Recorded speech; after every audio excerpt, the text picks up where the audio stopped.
everybody, welcome to another episode of Friends Talking Nerdy. This is Tim Jasmine. With me, I've got... I'm Kim, the geek on Twitter. Welcome back. Thank you much. Been an interesting couple of weeks, hasn't it? Yeah, the pandemic's getting to me. I gotta say, I'm super stressed out. I'm super stressed out, super anxious. Just trying to deal with things in my own way, and it's kind of difficult when you can't really... I think the problem that most people are having, including myself, is the uncertainty. Nobody knows when this is going to end. And it's starting to mess with us. Yeah. But I'm lucky to have a job. I'm going to work and stressing at work, and it's just... Yeah, it's kind of crazy. It's a crazy time we're living in, folks. But we are here to entertain you all in the unique way that we do each week. We are going to give it our best shot, at least. The old college try. The old college try. Yep. Yeah, so I thought let's talk about one little minute stressor on me, and that's the fact that we're missing out on the Black Widow movie debut, which was supposed to be on May 1st. Yeah, that sucks. Yeah. Definitely sucks. It just sucks that we haven't been able to, I put on a hoodie the other day and I found in my pocket a ticket for the last movie that we saw. It was when we saw Knives Out. And that was right before the shutdown happened. It was like March. It was right at the end of March. Oh, man. So that was the last time we went to the movies. And I miss going to the movies. I want to go to the movies.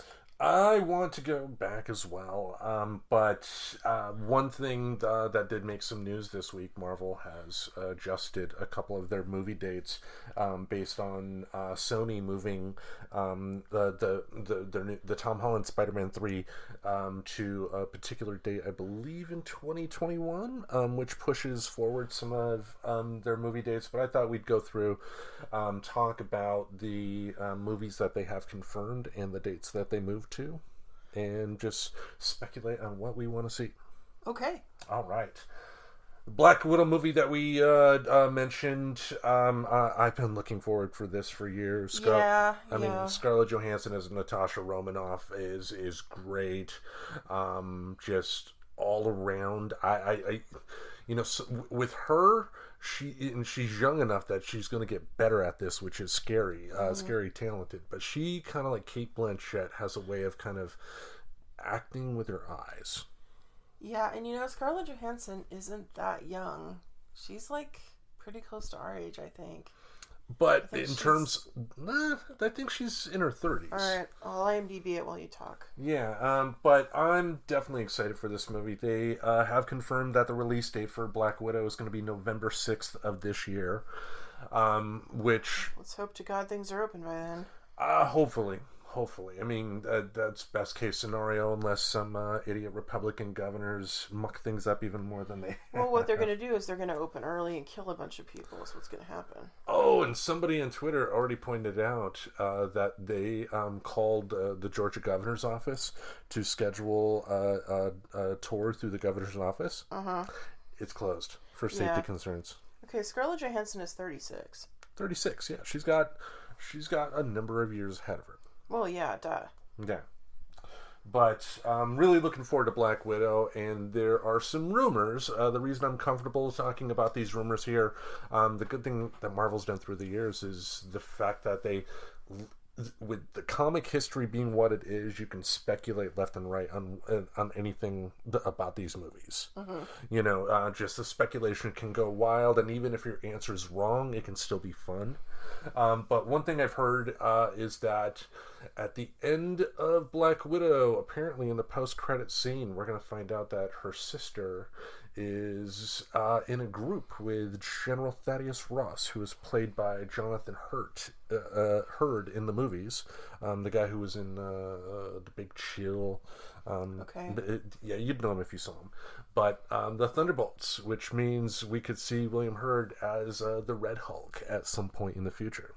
These are comics I haven't even touched, so I'm just like, okay, sounds good. Yeah, again, if that doesn't happen, it doesn't happen. But just there's again, I love the speculation. That's part. That's part of why I You love enjoy it. that stuff. Me, I'm just like, I don't want to know. I don't want any spoilers. I want to be surprised. All right, the next movie they had to move up was their movie The Eternals. The release date on that is February 12th, 2021. I don't know much about the history of The Eternals. It is a creation of Jack Kirby's, I know. So, and Jack Kirby is one of the giants still of comic book industry, rightfully so. Yeah, I mean, it's Marvel is widening their scope in terms of the types of stories they can tell. Yeah. Which is smart. That's the smartest thing to do. You don't want to make DC's mistake when they first started out with the Zack Snyder movies by having one continuous story to where you have to watch each and every film. The beauty of the Marvel films is that I'm not a fan of all of them. I don't have to be. It can be like a comic book. If you only want to watch the Iron Man movies and enjoy those, great. You don't have to watch anything else after that. But The Eternals, I know Angelina Jolie's in it. It could be a way for them to hint at Galactus. Okay, sounds good. Galactus, for folks that don't know, and it sounds like you're one of them, is a Fantastic Four villain. They call him the Devourer of Worlds. Oh, and I never got into the Fantastic Four. Yeah, but they're joining the MCU, so it's stuff that if you don't know some of that basic knowledge, you're gonna know it. But yeah, basically, it won't necessarily even be Galactus that could be mentioned because the Silver Surfer is Galactus's herald, so he goes ahead and warns other civilizations. Galactus is coming, so it could be something interesting like that. So the Redcoats are coming. Yeah, I mean, the British are coming. Being Marvel, I'm going to give this a chance no matter what, but it is very much a gamble, just like the first Guardians of the Galaxy, because nobody knew who those characters were. I didn't. Yeah. Guardians of the Galaxy was a big gamble, which paid off. Yeah, very much so. Which brings us to our next movie here, Shang-Chi and the Legend of the Ten Rings, which the new release date is going to be May 7th, 2021. Shang-Chi in the comics, I believe, taught one of the main characters the jiu-jitsu or something like that. I think he taught either Tony Stark or Peter Parker. Again, another gamble on Marvel's part, another chance to open the realms of storytelling possibilities. Now, the interesting thing about this movie is that the confirmed villain is going to be the Mandarin. The Mandarin was technically the villain of Iron Man 3, but wasn't, if you remember the twist of that movie. It's not. I can't keep all of it straight. I mean, and that little thing is not important because obviously they're moving on and doing something different with the name. So, but they got. Go ahead. Is it going to be kind of like a kung fu-esque kind of movie, like maybe like the old kung fu style movies? Okay, let's go. I'm good. Let's go. Sounds good. Yeah. Okay, sounds good. Again, it's another gamble on their part, but that's good. Now, one thing I found out with Sony writing another contract with Marvel, the spin-off Spider-Man movies are going to be incorporated into the MCU officially. Oh. So, which brings us to our next date, Sony's Morbius. Yeah, that's the vampire, right? Yep. Okay, yeah, I'm down for that one. Yeah, Jared Leto plays Dr. Morbius. Not too familiar with the character, but again, I am grateful that cooler heads prevailed in the executive rooms of Marvel, Disney, and Sony, because this storytelling possibility, I mean, they both, are going to make a lot of money over this. Mm-hmm. And it's great too on Marvel's part because they can explore via another company essentially taking a heat for the name some darker themes that they may not be able to explore. And one thing to consider too, I didn't even think of this until just now, if Morbius is in the MCU, Morbius is a vampire. Who did they announce last year at San Diego Comic-Con would be having his own movie? Blade. Oh. They could introduce Blade. I'm still not 100% on the casting of Morbius, because I'm just like, you know, Jared Leto is Leto, skeevy. He's creepy. Well, I think he'll be good as Morbius, and he was okay as the Joker. It's just weird when when actors cross universes. I don't like it. It bugs me. There's something in my brain. It's just like, no, you're the Joker. You can't be this. But I'm hoping he can pull through. I mean, I don't want to say he's a great actor, because I don't think he's a great actor. Yeah. But I mean, he's okay at what he does, and he's good at like looking cute and moody for the ladies who like him. Hey baby. Hey baby. But yeah, I'm just not real plussed about it. It's I'll put it this way. I'm in agreement. But especially now, finding out that it will have ties to the MCU, I'm sure they're going to keep the ties minimal, probably like the ties that the Daredevil Netflix show had with the MCU.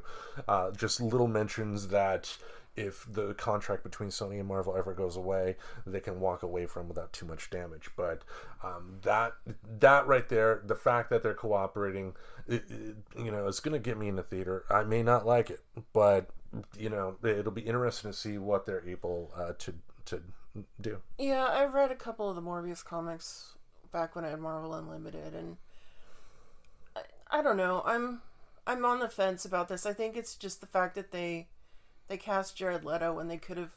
There's lots of other like kind of skeevy looking actors. I'm sure they could have chosen to. Who's be that guy Morbius. from High School Musical? Zac Efron. Yeah. He's a little too frat boy. He's a douche. I mean, well, it's just that when I think vampire, he's a little too muscly. That's what I mean. He's a little too muscly for that. Well, the days of the glittery vampire are over. Yeah, thank God for that. Yeah, vampires do not sparkle in the sun; they burst into flames, or they smolder. Yeah. One of the two. I'm just trying to think of a young actor, but the problem is that since I don't watch like TV and I don't communicate generally with people in their 20s, I have no idea who the hot young actors are. Oh wait, there was, if kind of a segue a little bit to my topic, there was a guy who was on the newest thing they're doing with Drag Race, Celebrity Drag Race, and he was this what was his name? Let me look. You go on with what you were saying. All right, the next movie is Sony's Venom 2. The release date on that is going to be June 25th, 2021. Andy Serkis is directing it. Andy Serkis is directing it? Yeah. That's cool. Which is saying a lot, because Woody Harrelson is going to be playing Cletus Cassidy, who is Carnage in the comics. Kind of like a red version of Venom. So two evil, slimy creatures that are going to be attacking each other. And it, again, with the MCU connections to this, it'll be interesting to see where the story's going to go. I mean, because they've already confirmed in the Venom trailer that the Michael Keaton character, the Vulture from the first Spider-Man movie, is going to be in Venom 2. Okay, so the actor that I was thinking of, his name is Jordan Connor. He's known for Riverdale, which is a show that's based on the Archie comics, but it's with a darker twist. I haven't watched it. I've heard it's actually pretty good. I don't want to see like Jughead be like a model or anything like that. He's the little douchebag who eats hamburgers. Yeah, well, this guy isn't. He plays this character called Sweet Pea. I don't know. Anyway, that's what he looks like. I think he's a little too young to be Morbius, but as I'm scrolling through the cast of Riverdale, there's what I call the poor man's Johnny Depp, which is Skeet Ulrich. Oh, he could probably pull off Morbius. They probably think he's a little too old. They might think he's too old. He could be Morbius's dad. I mean, we're old.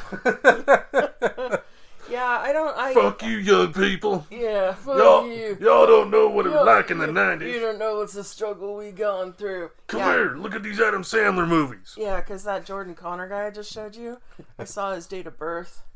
He was born in 1991.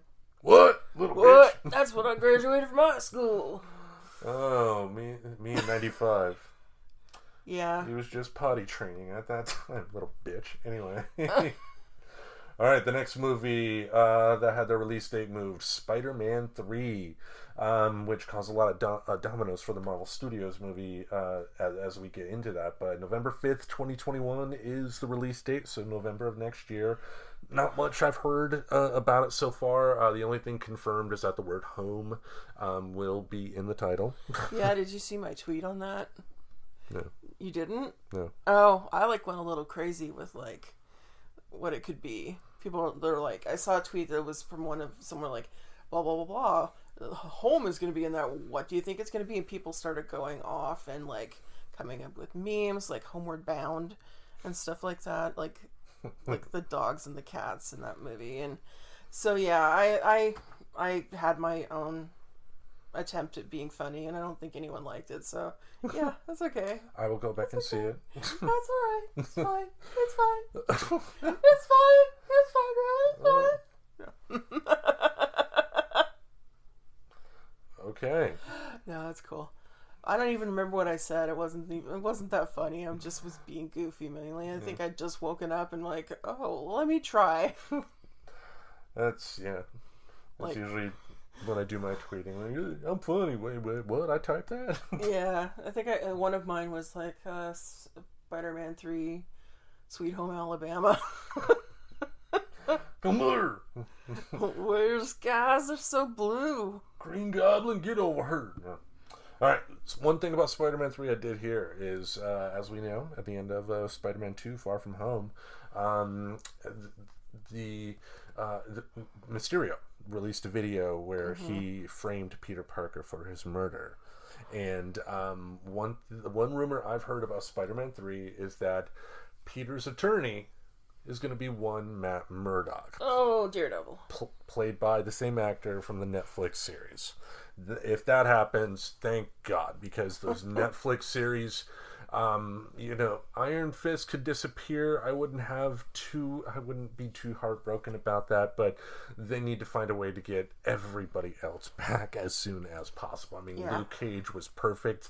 Luke Cage does not need his own movie, but he can be what the Hulk has been in the Avenger movies easily and offer a lot more substance than the Hulk. But anyway, the move of Spider-Man did kind of make 2022 interesting for the rest of the Marvel slate here. The next one moved to February 11th, 2022, Thor, Love and Thunder. Love and Thunder? Yeah, Natalie Portman is back, and she's going to be Thor in a movie. That's right. Yep. That's cool. Yep, and it is confirmed that the Guardians of the Galaxy are going to make an appearance as well. Because if everybody remembers, at the end of Endgame, Thor joins up with them. Yeah, Thor went. He's gone walkabout. So, yeah, as Guardians of the Galaxy. That's what they say in Australia. And Liam, is it Liam? No, Chris Hemsworth. Chris Hemsworth, yeah. Yeah, they're Australian, so good eye. He's gone walkabout with the Guardians of the Galaxy. Yeah, I don't know. I'm hearing you say all these numbers and these dates, and I'm just like, I'm starting to worry. I'm starting to stress. I'm thinking, yeah, but what if the virus mutates? And there's no vaccine. Are we ever going to see any of these movies again? Ever? They're going to release them. I mean, they may put it on Disney Plus, but that'll be a last-ditch effort because they will want to recoup their movies somehow. Yeah. And if it gets that bad to where we get to our next movie here, Doctor Strange and the Multiverse of Madness, and things are still closed down in 2022, by that time, a universal basic income is going to be mandatory. That's true. So there will be some way to get these movies out. But Doctor Strange and the Multiverse of Madness, March 25th, 2022, 1 month after Thor, Love and Thunder. The big news on this is that it has now been officially confirmed that Sam Raimi has signed on to direct this movie. Oh, that's right. It hasn't even been made yet. Yep, and one benefit of this move up in date for Doctor Strange is one, it does kind of tie in with the WandaVision TV show that will come on Disney Plus soon, but two, with that pushback in date, Sam Raimi is going to be able to put his own little spin on the script. That's true. He's going to have a lot of time to work on that script if things keep going the way they are. That he will. On May 6th of 2022, we're going to see Black Panther 2. Finally. Yeah. Yeah. I mean, the first movie is an instant classic. It was a good movie. Yeah, this needs to be released, yesterday more than anything. But, Yeah. But Marvel has a good team there. Ryan Coogler, the director of the first, will be back. So, the same team. So, at most, it's going to be good. What date did you say it was coming out? May 6th, 2022. Oh, I'm glad they didn't do February. They did for Thor. I was going to say February for Black Panther would have been just a little too weird. Why's that? Because February's Black History Month. Well, the first Black Panther came out in February. Did it? Yeah. It came out before the first, before Avengers Infinity War. There's part of me that just says that's just really cliche and weird, but I don't know. My brain isn't working quite right lately, so that's okay. Go on with what you're saying. I apologize for interrupting. Okay then. I haven't heard much about anything on that movie, but definitely excited to see it again. Yeah, I'm looking forward to seeing Shuri again. Yeah, last but not least here, the last official date that they've announced is July 8th, 2022 for Captain Marvel 2. Yay! Yep, definitely looking forward to this one. Between now and then, from what I understand, we will see the Miss Marvel TV show on Disney Plus with Kamala Khan.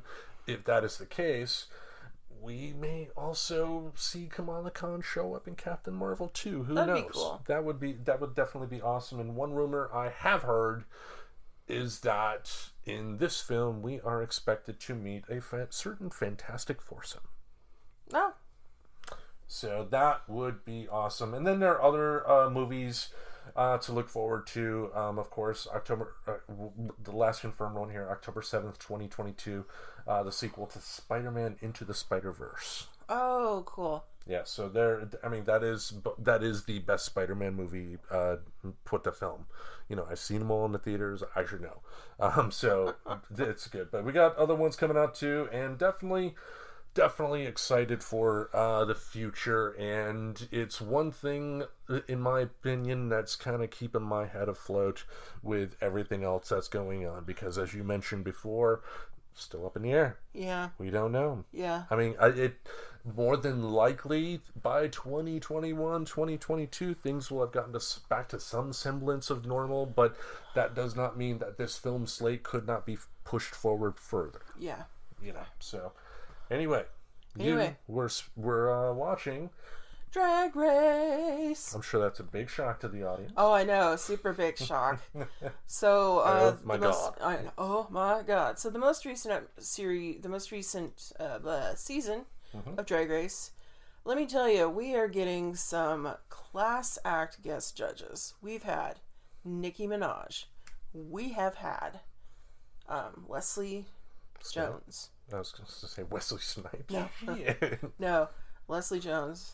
I'm getting her name right. Leslie Jones from Ghostbusters, right? Yeah. Saturday Night Live, yeah. Yeah. Okay, because I always feel like I'm messing her name up for some reason. Nope. I don't know why. But yeah, she is a mega fan. That was a great episode. The most recent episode that I watched 2 nights ago, Jeff Goldblum was a guest judge. Didn't he? I saw a clip on Twitter. Didn't watch the whole thing, but it was insinuated that he said something a little out of sorts about Muslims. There was a drag queen that had like a headdress on.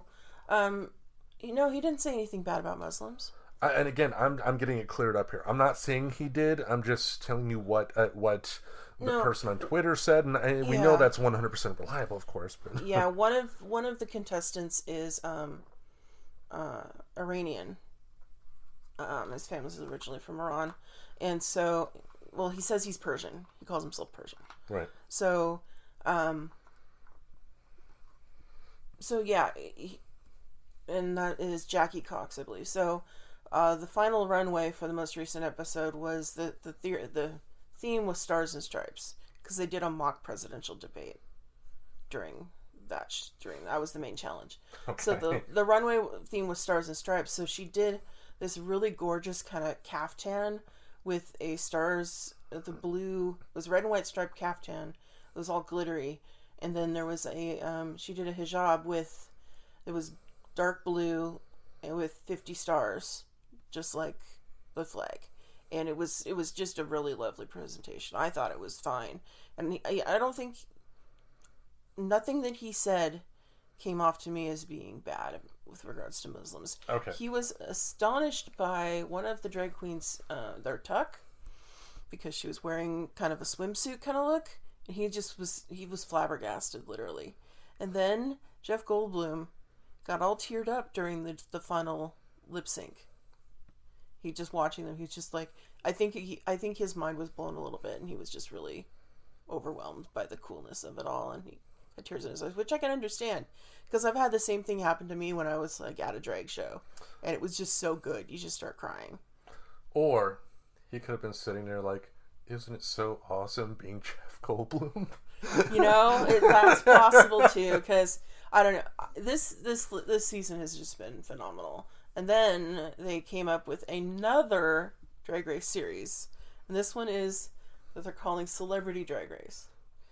And I think they're using the term celebrity pretty loosely, because for the first episode, I didn't know who any of these people were. Who are the contestants? The contestants? I can't even remember their names. That's how... I don't even remember their names. It's not even like Danny Bonaducci. No, it was just these three young men that I hadn't...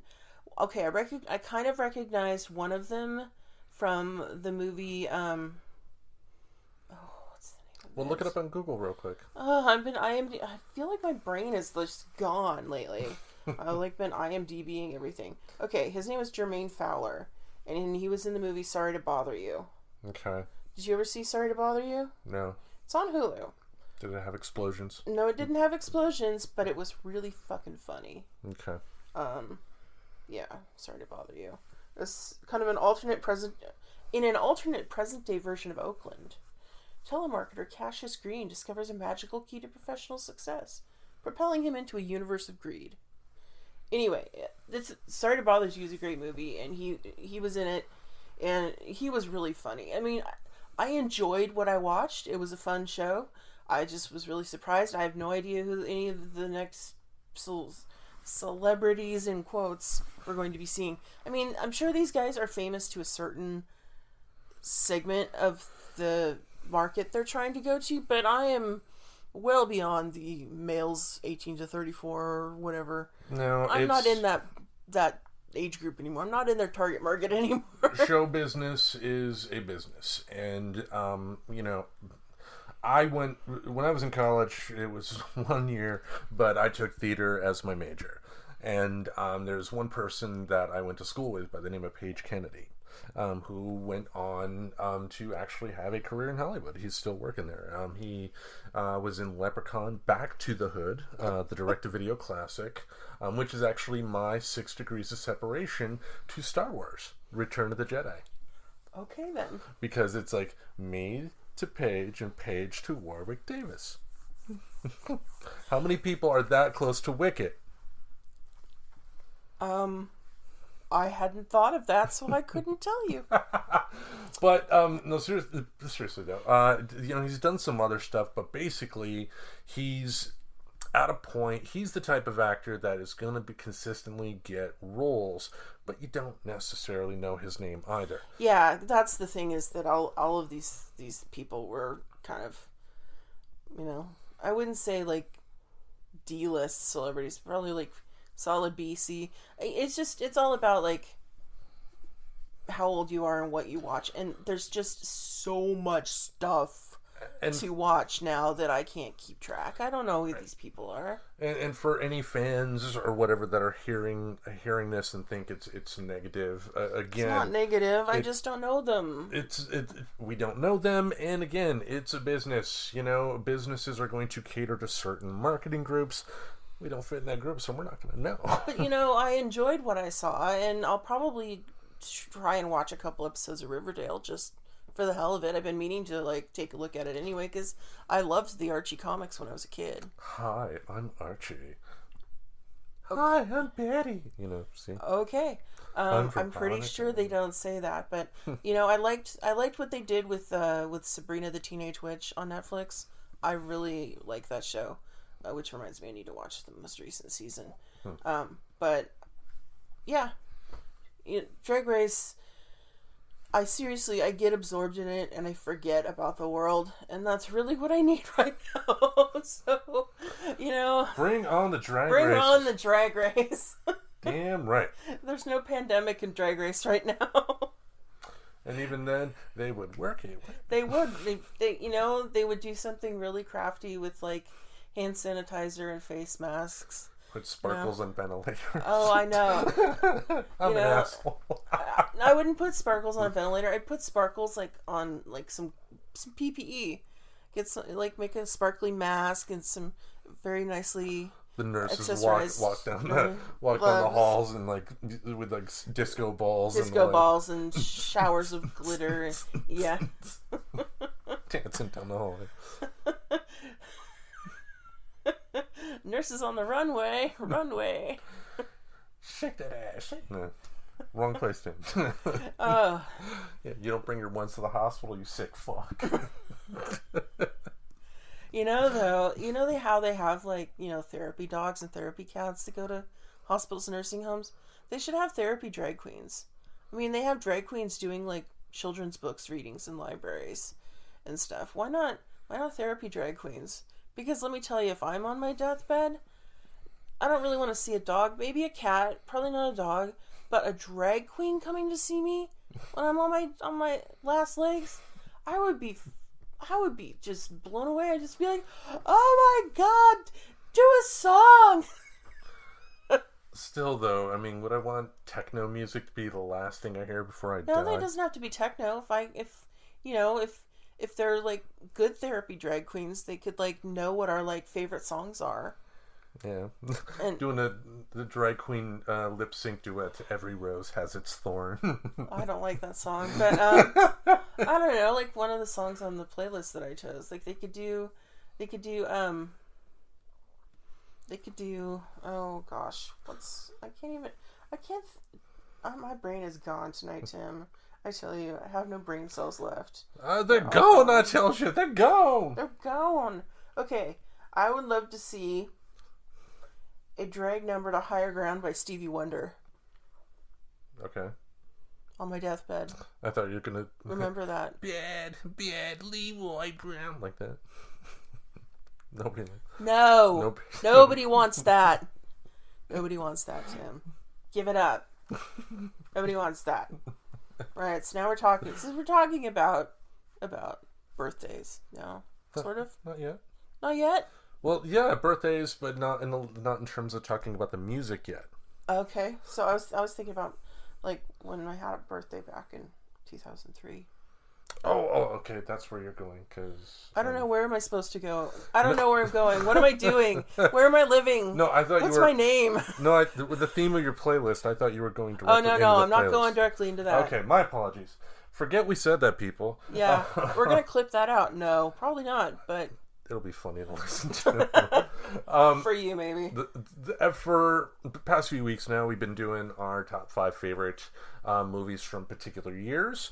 Last week, we talked about our top 5 favorite movies from the year we were 30. You were not able to record at that time. So we are going to discuss your 5 now for 30, and then we will go over our list on 40. Now, did you want to hear my list real quick for the 30? No. You don't like my choices? I don't know what your choices were. I haven't listened, but okay. They might. Here's the thing. Maybe, how about I guess if my list matches yours when I speak it, if I say it and then I think it might match one of yours. Okay. All right. So 2003.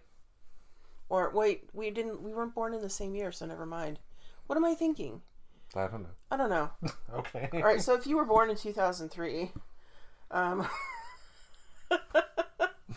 can't even. Okay, 2003. I turned 30. These are the movies from 2003 that I liked. Kill Bill. Which one? I don't know. Whichever one came out that one. It was probably Volume 1. Okay. Lord of the Rings. Okay. School of Rock. That was a very good movie. I'm surprised that they made it into a Broadway play. Yeah, I'm not sure how that works, but hey. I mean, I would have much rather have seen this be like an HBO show, and then they spend like some actual money on getting, money to bands to be able to license their music, and then, because the kids were talented. I enjoyed, them playing that, and Yeah. I'm sure they still think back at that time fondly and probably have a deep appreciation for that music now that they Probably. may not have had. Yeah, I just enjoyed that movie a lot. It was just really fun. League of Extraordinary Gentlemen. That is it's not a cinema classic. Don't go in thinking that. There are issues, and visually it at times does come across like a sci-fi TV movie, if that makes sense. But It makes sense. But I mean, there are some things that are off about it. But it's not that bad. I enjoyed the movie. I enjoyed the visual effects, and I enjoyed the comics, even though they don't really sync up. But I had a good time with it. I thought it was a pretty good movie. It's fun to watch. Yeah, I mean, the reason I'm just shocked is It didn't do very well at the theaters. Not only that, Sean Connery had such a bad experience that was the movie that made him say, "I'm not going to act anymore." Well, Sean Connery's an asshole. Most people know that. He's a misogynist, and he's an asshole. I agree. And he probably wasn't treated the way he thought he should be treated, as like the king of James Bond or something like that. And he got all bent out of shape and pissy because he's old and grumpy, and he's an asshole. So Harumph. harumph. Yep. It's a shame that we haven't seen any more League of Extraordinary Gentlemen movies, minus Sean Connery. They could find some other grumpy asshole to take over that character. Chevy Chase. Sure, why not? Chevy Chase. No. And anyway, the last movie on my list for 2003 is Bad Santa. Okay. I like Bad Santa. The first time I saw it, I was alternating between my mouth dropped open going, "What?" and just cracking up laughing because it was just so wrong, but so right. I never saw it. You never saw it? Yeah. I don't really like Billy Bob Thornton that much, but he was good in this movie. He's You know what? Billy Bob Thornton could play Sean Connery's part in League of Extraordinary Gentlemen. That would work. No, because Connery was playing, I believe, Alan Quatermain, a British archaeologist. Yeah. You seriously think Billy Bob Thornton could pull off an English accent? Well, maybe it could be Quatermain's like illegitimate American child. Possible. I mean, I don't know. He's got that grumpy, craggy, weird face that would work for that character, though. no, He's got the right look for it. if they recast it and go quote unquote old, they would probably just have Brad Pitt grow a mustache. That's what they're gonna do. Or Leonardo DiCaprio. Yeah, I'm old now. Or Or Matthew McConaughey. Harrison Ford. Harrison Ford looks like he's gonna fall over and break a hip at any moment lately. Yeah. The last couple pictures I've seen of him, I'm just like, damn, Han. Callista Flockhart must have really got some gambling debts going on. I don't know. I think what Callista Flockhart, she's. No, she's got her own successful career. I know she's got her own career, but what I'm thinking is that because she's so freaking thin, she's so tiny. I think she's a succubus, and she like sucks the essence out of people, and that's why he looks so like faded. Because doesn't he look faded now, Harrison Ford? I mean, he is almost 80. I know, I mean, but he is almost. It's just. He's always forever in my mind, like Han Solo or Indiana Jones, that were just so active and vital, and now he's like, looks like he's gonna break a hip. But you got to think of it like this. Thinking mortality. I don't want to think about mortality. True, but you got to think of it like, think of the positives. I mean, for many years, old people have been portrayed essentially like Grandpa Simpson on The Simpsons. Yeah. And it's important for every type of representation out there. Now, to be clear, does that mean any 80-year-old is going to be able to be that physically fit or whatever? Of course not. But it's important to encourage people to still live their dreams no matter the age. Yeah, and that's true. And older folks are a lot more active and vital than a lot of younger folks give them credit for. Yeah. And being that I see most of their prescriptions, that is true.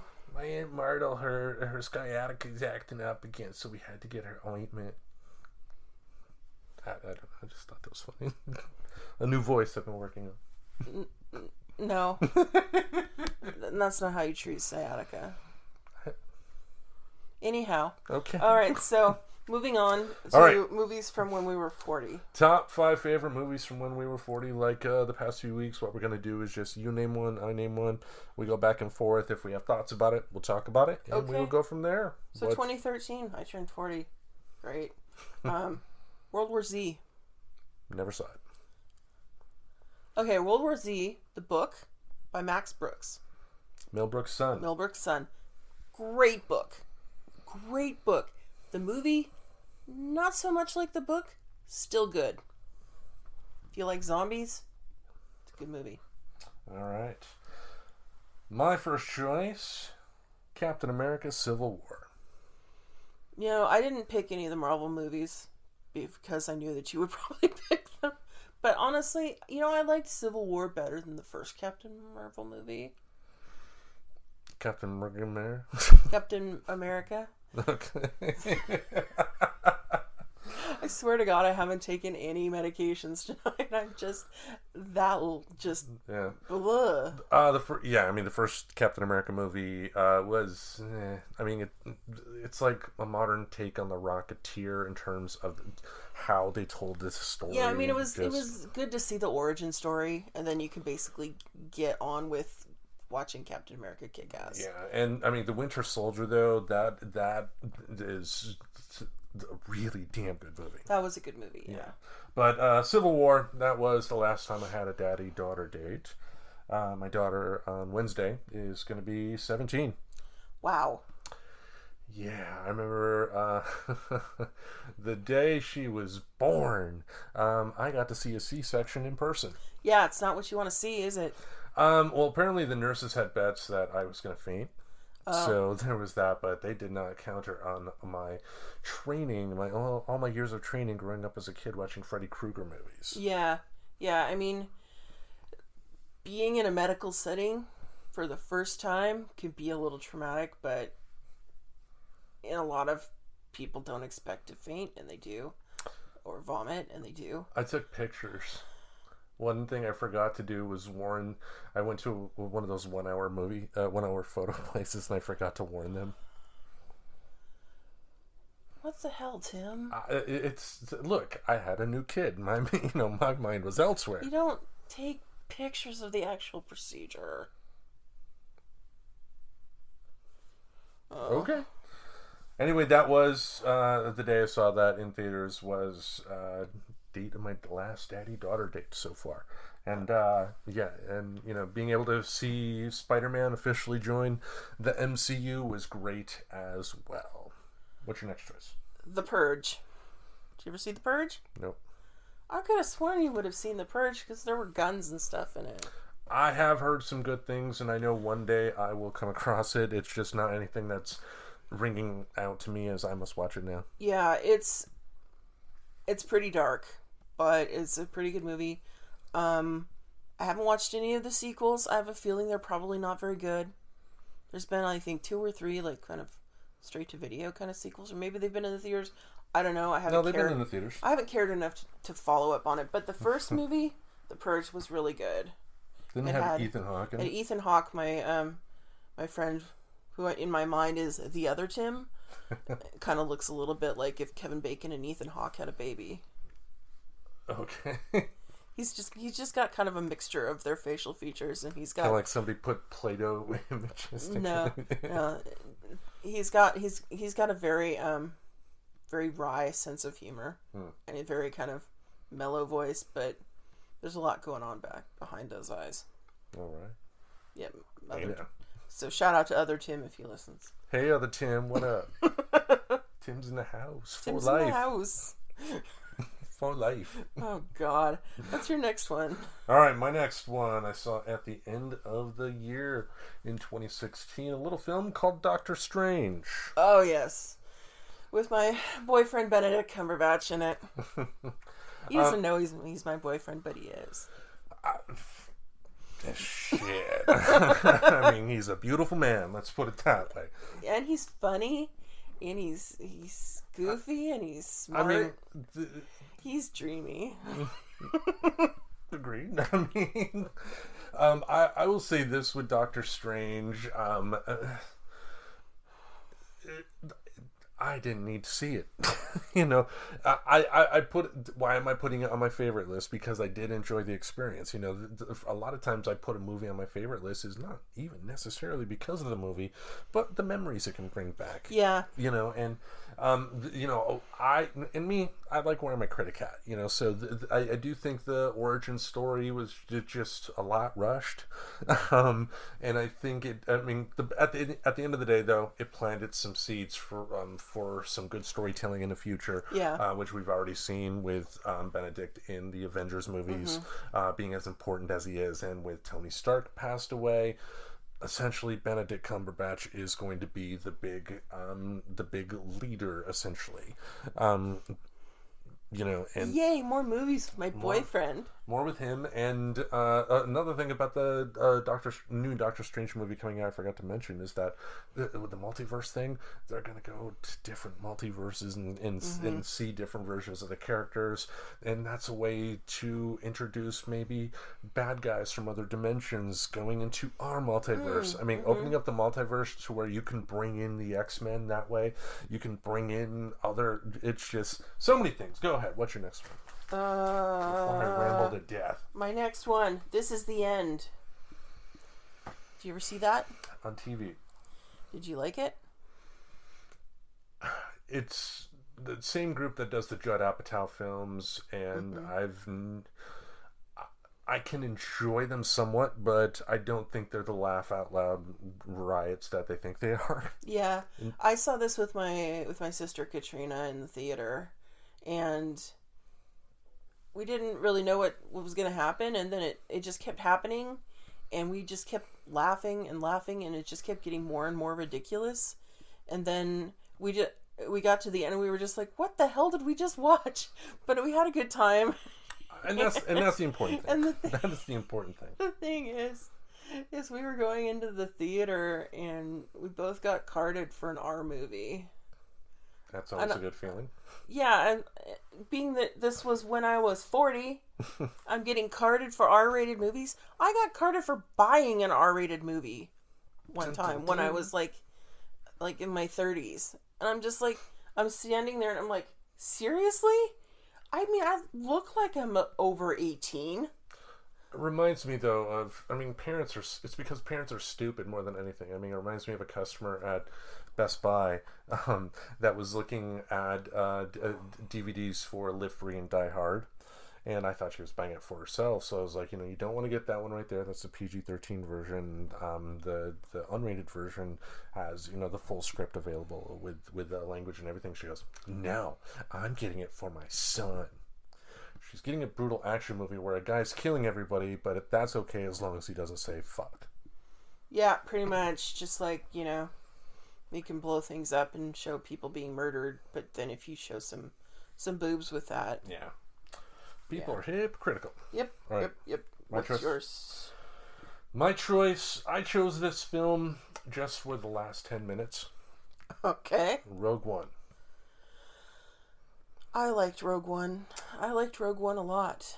I mean, to me, I think their big failing was, and I'm not obviously speaking for everybody that saw that movie, but for me, their big failing was they did not get me to care about the original characters. I loved it when I saw Vader. I loved it that they brought James Earl Jones back, you know, possibly for the last time, if you really think about it, to play that role. And I even loved the CGI Emperor Palpatine and Princess Leia. Okay. And how they, go ahead. So the CGI Palpatine and Leia kind of threw me off a bit. Grand Moff Tarkin, not Palpatine. Oh yeah, Grand Moff Tarkin. Because I'm just kind of like, wait, is that a computer graphic? I think it is. Yeah. I was making weird faces at the screen going, what the hell did I just see? But yeah, I liked that movie mainly because of the main character, Jyn Erso. She's one of the best female characters I think that we've seen in the Star Wars universe, in my opinion.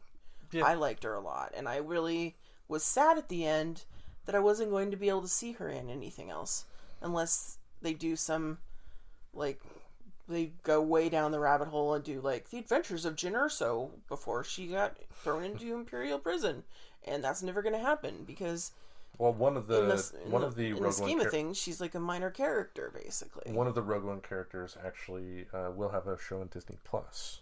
Really, which one? The male. Of course. Yeah. Forgot the character name specifically, but oh yeah. It doesn't matter. I didn't care.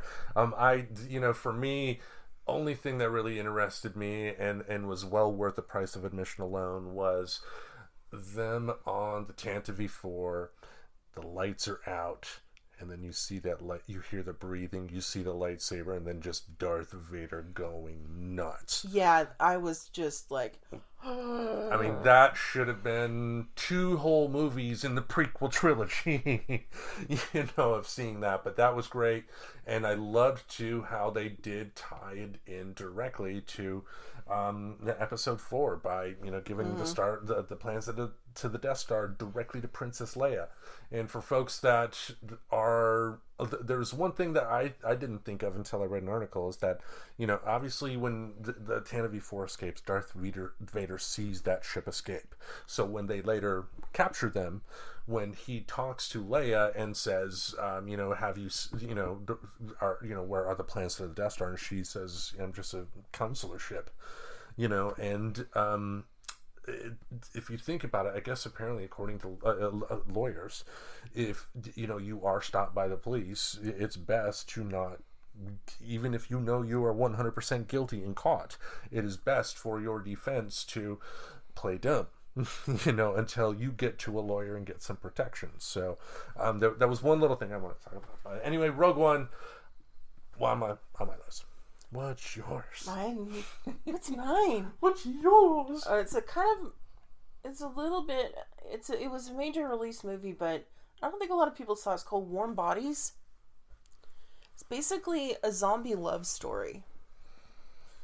And it's really kind of a weird movie, but I really liked it. It was basically because there's like a zombie plague, and this one zombie kind of his brain starts to kind of wake up, and he starts to feel human feelings again, and it's a very strange movie, but I really enjoyed it.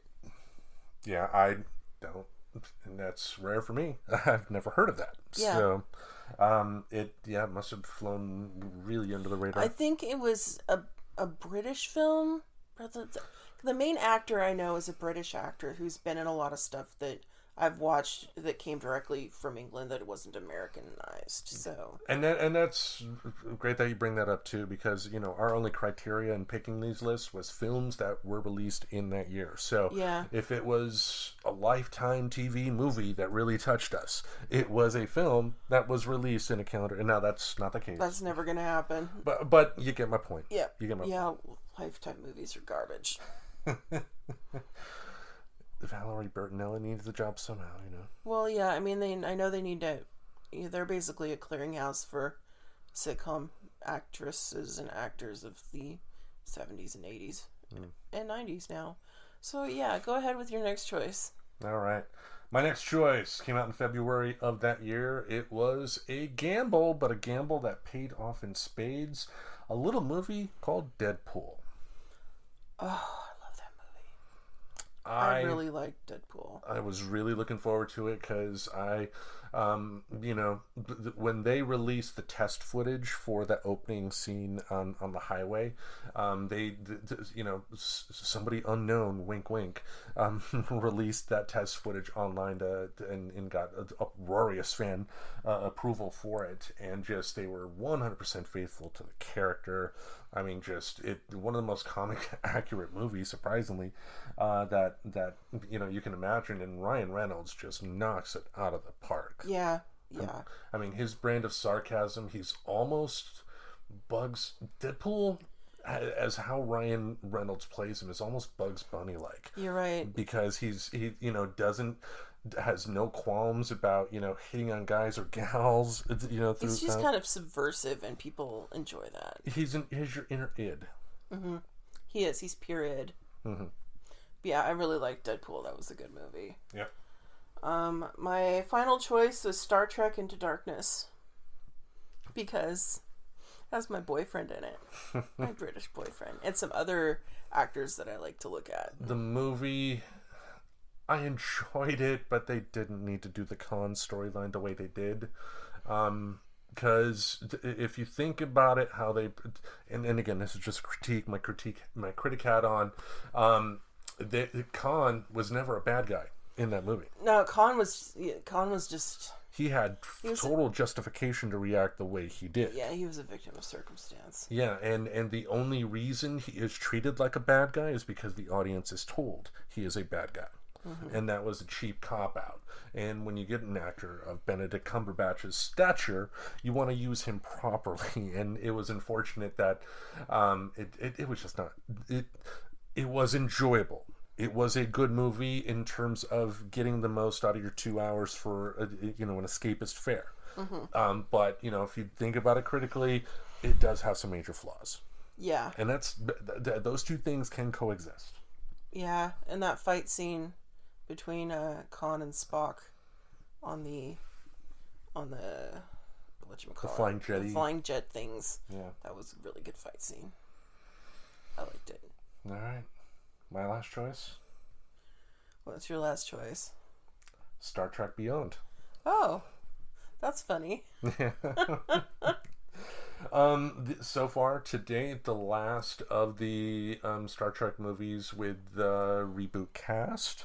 Obviously, Anton Yelchin, who played Chekhov in the movies, sadly he was killed by his own vehicle. That was a freak accident. Yeah, but I guess that model vehicle did have some problems that were not reported or something like that. So. Yeah, it's just tragic all the way around. He seemed like a real nice guy, real good. He was coming into his own. We will never know what he could have done acting wise. Yeah, I mean, as far as this movie, I do find it absolutely interesting that the movie that is closest to the Star Trek series proper that this crew has done is the one that did not fare well at the box office. Yeah, I don't know why it didn't do as well at the box office as it could have, because I thought it was a good movie. I mean, to me, a couple of things. One, I don't recall much advertising for that at all. And especially in the 50th year, that was the 50th year celebration year for Star Trek. It should have made a mint then. Yeah, I mean, one other thing I think they could have done, there was another movie like that about a year beforehand, kind of a retro movie that had a similar anniversary. It's slipping my mind right now, but they could have easily released that in September or October, and they would have got a much bigger reaction. Probably for Star Trek, but it's slipped under the radar more than anything. And if you haven't seen it yet, I believe it's on Amazon Prime. If not, it should be no more than $19 to purchase it somewhere, or better yet, go to a Redbox and get that movie out. You're going to enjoy it. It's not the greatest Star Trek movie ever made, but they don't have to be. No. Sometimes it's just great to have an enjoyable hour and a half, 2 hours. Yeah, it's like special effects and explosions in space, and you can't go wrong. All right, so we are going to discuss a playlist. Yeah, I made a playlist. My birthday was in April, and I turned 47. Happy birthday. Thanks. I'm not real thrilled about turning 47 because this is a bad year to have a birthday. When you're in quarantine and you can't see any of your friends or your family, basically, and usually around this time, because it's spring and things are starting to bloom and the sun's coming out, it's a great time to have a birthday because everybody wants to get out and about and do stuff. So usually in April when I have my birthday, I get to go out to dinner with my mom and go out to dinner with my dad and my stepmom and go out and see friends, and I have 3 other friends who have birthdays this month, and usually we'll get together and do something. And one year we had a little game day over at my friend Brandy's house, and Iris, who also has a birthday in April, came over with a cake her mom had baked, and it said "Happy Birthday, bitches" on it, and it was great. So yeah, this was not a great year for a birthday. it was not a great year. But I made a really great playlist, I think. Songs that came out in 1973, the year I was born. And we can link this on the Discord or wherever. We will. Okay. So, when I put the playlist together, I definitely did a, kind of slow to high to... it has a curve. It has a curve in song in terms of, tempo and stuff like that. So I started out with Roberta Flack, Killing Me Softly with his song. Can't go wrong there. No, this is a classic. And I don't... Obviously, I didn't hear this in 73 when it came out because I was a fetus. And... I was a baby. I didn't know. But I remember the first time I heard this song is when I think I was in grade school. And I was dealing with this kind of bully who lived next door who was, saying all these terrible things about me and spreading rumors around school. And they weren't true. And then I heard this song on the radio because, AM radio. It's an AM radio classic. And I'm like, wait, what? And it talks about, because the song has lyrics about, he's telling lies basically and killing them softly. And I was just like, it speaks to me. So yeah, I was emo from a very young age. Alrighty. Do you have any thoughts?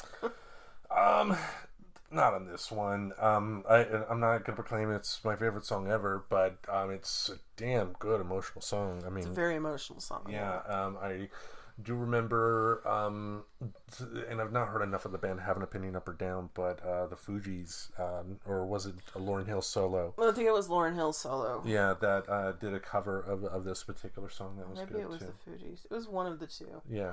The next song on the list is David Bowie, The Prettiest Star. Mm-hmm. From Aladdin Scene, I had to look that up. Yeah. You had one of the greatest hits collections. Yeah, I like this remaster better than the version Ah. on Aladdin Scene. That's why I picked it. Okay. That way. Oh, the only reason I say that, I did not know what album it originally came from, so I just wanted the info out there. So. Yeah. I just the one I picked on the playlist. I just like the way that sounded better. Okay. But I really like the song, and then also it plays at the beginning of the movie Kinky Boots. Never saw it. Oh, it's a great movie. You should see it. It's a really good movie, but it's towards the beginning where the drag queen who's at the center of the movie they're a young child and they're skipping along in someone else's heels on a seashore or a boardwalk or something. Anyway, it's very poignant, the scene that song plays in, and I like the song a lot. Okay. So the next one I chose was, whoops. Yeah. Now we gotta pay royalties to him. No, Damn it. he's dead. Okay. His estate. Oh, I suppose that's true. So yeah, well, as you can tell now, I'm reading my playlist from the Spotify app on my phone, and I dropped it and hit my thumb on it. Anyway. And for what you used, I mean, I was kidding anyway, because what the part you used could easily be defended as fair use, because we're, describing the content and providing links to legal places to acquire it, to where the artist will get the money, blah, blah, blah. Blah, blah, blah. Yeah. So anyway, Jim Croce, Bad Bad Leroy Brown. This was the first song I ever heard on the radio that had damn in it, and I was like, oh, it's a curse word. Ooh. I know. Plus, it's groovy. I like it. It's got a good beat, and you can dance to it. Sinatra liked it. His live album, The Main Event, did a cover of Bad Bad Leroy Brown. Did it? Yeah. That's the live event he did at Madison Square Garden. That was filmed by the crew that does ABC's Wide World of Sports, and the concert was introduced by Howard Cosell. Oh, God. So it was presented like a prize fight, which is why it's called The Main Event. Oh, that's right. I remember you talking about that. Yeah, great album. Yeah, you can't go wrong with the song. It's got that piano that just dun, dun, dun, dun, through it. I don't know. I like songs with the strong piano in them. I like the way it sounds. Next song, Paul Simon, Loves Me Like a Rock. It's so sing-alongable.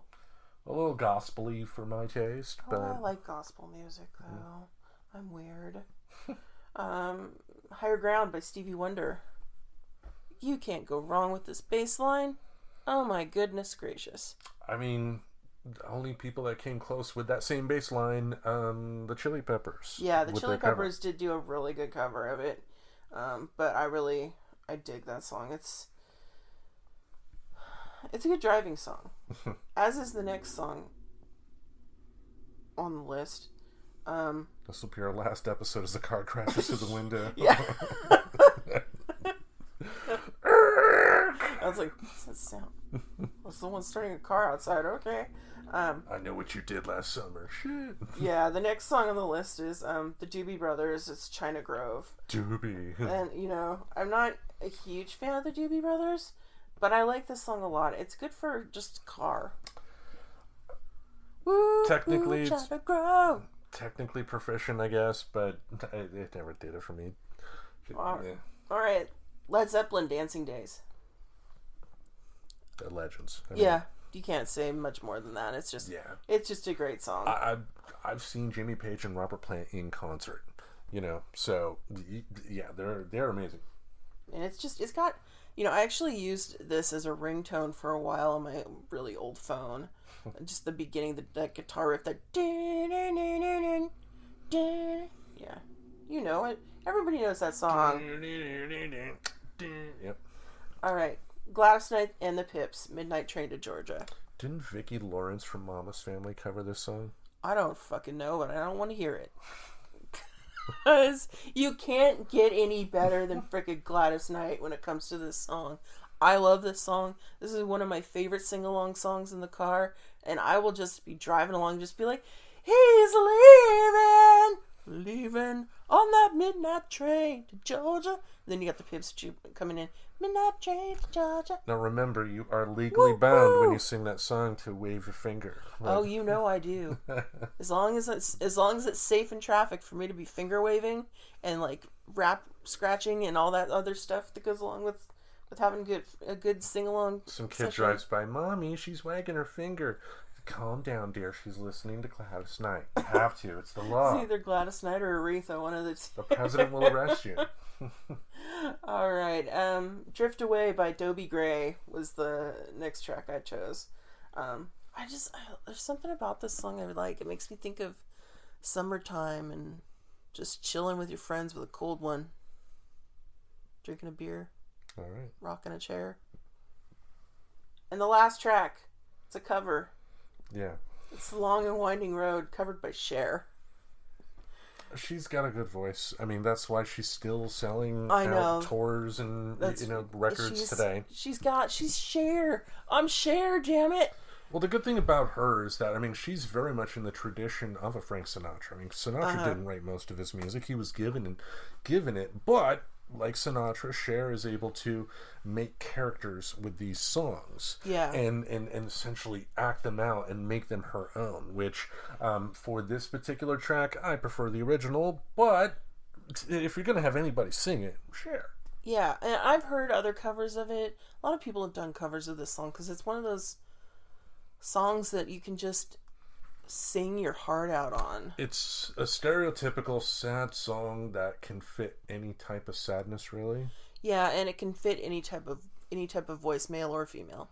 So there's some sad songs that do better with like a woman, and some sad songs that do better with a man.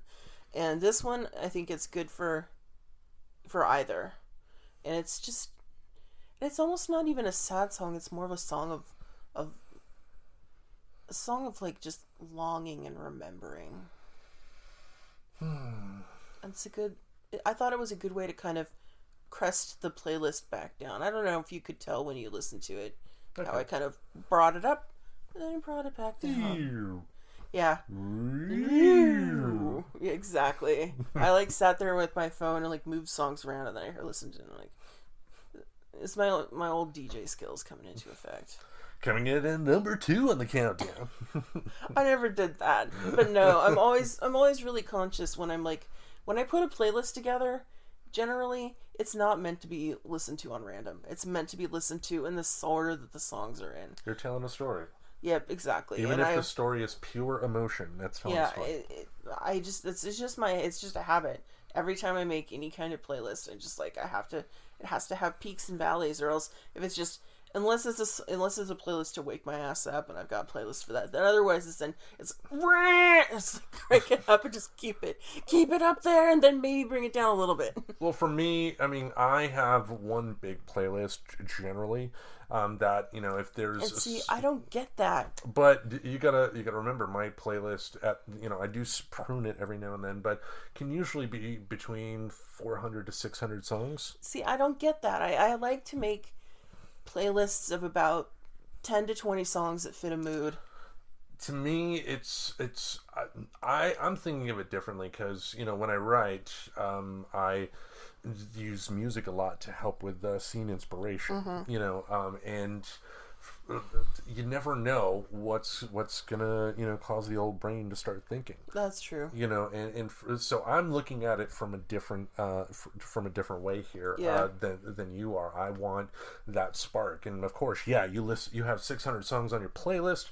You're not always going to listen to each and every one every single day, and there may be times where you get sick of something that, for whatever reason, still finds a way to keep getting played. But for me, I just like the variety.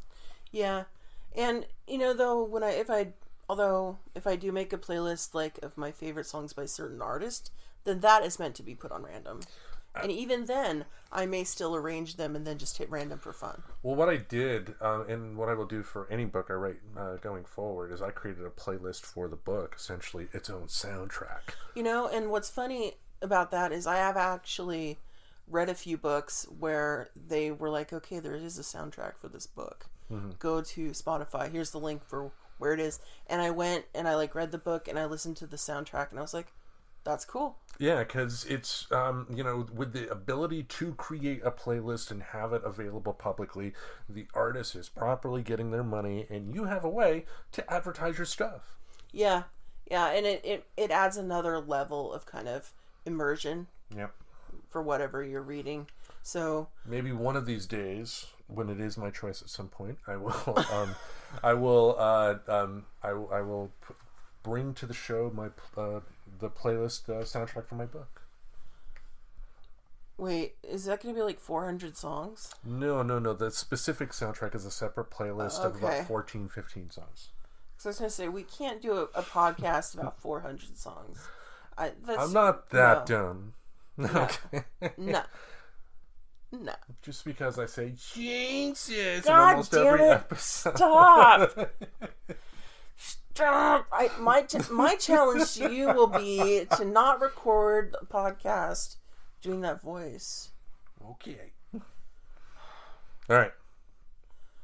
Tim. We got What am I going to do with you, Tim? I don't know. With that, we got another episode in the books. Sounds like it. We did it.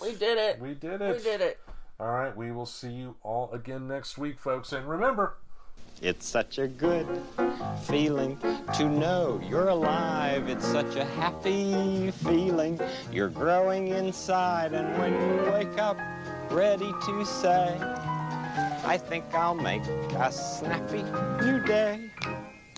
It's such a good feeling, a very good feeling. The feeling you know that I'll be back when the day is new, and I'll have more ideas for you, and you'll have things you'll want to talk about. I will too. You always make each day such a special day. You know how? By just your being you.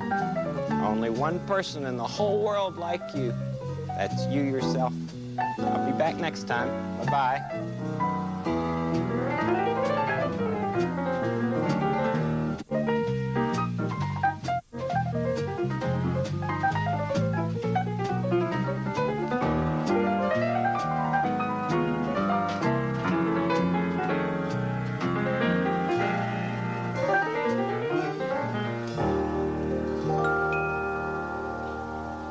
Subscribe to Friends Talking Nerdy on iTunes, the Google Play Music Store, as well as Spotify. We're Remember to support Friends Talking Nerdy on Patreon.